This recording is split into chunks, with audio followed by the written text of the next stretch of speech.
বন্ধুরা, আজকে আমি আবার চলে এসেছি। আপনারা সবাই ভালো আছেন তো?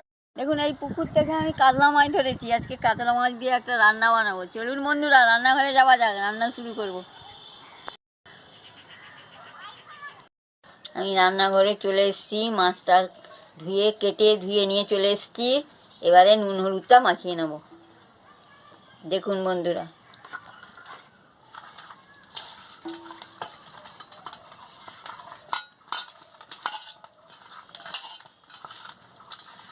নুন হলুদ মাখানো হয়ে গেছে। আমি উনুনটা ধরিয়ে নিয়েছি। ফুলকপি আর আলুটা কড়াতে দিয়ে দিচ্ছি, দিয়ে হালকা করে একটু জল দিয়ে সিদ্ধ করে নিচ্ছি।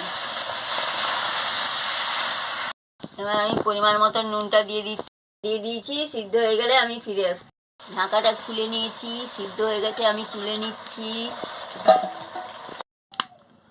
এবারে কড়া গরম হয়ে গেছে, আমি তেল দিয়ে দিচ্ছি। এবার তেল গরম হয়ে গেছে, আমি মাছটা দিয়ে দিচ্ছি।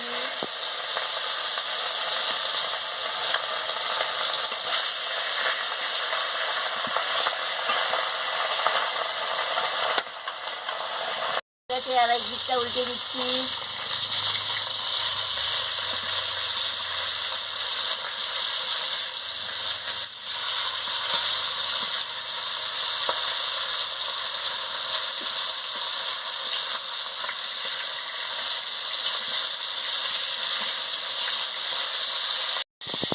ফুলকপি আলুটাকে ভালো করে ভেজে নিচ্ছি। ভালো করে ভাজা হয়ে গেছে, আমি তুলে নিচ্ছি। তেলটা দিয়ে দিচ্ছি। হয়ে গেছে, আমি পেঁয়াজ কুচিটা দিয়ে দিচ্ছি, দিয়ে ভালো করে ভেজে নিচ্ছি। বাটা, রসুন বাটা, হলুদ বাটা, লঙ্কার গুঁড়ো একসঙ্গে দিয়ে আমি ভালো করে মশলাটাকে কষিয়ে নিচ্ছি।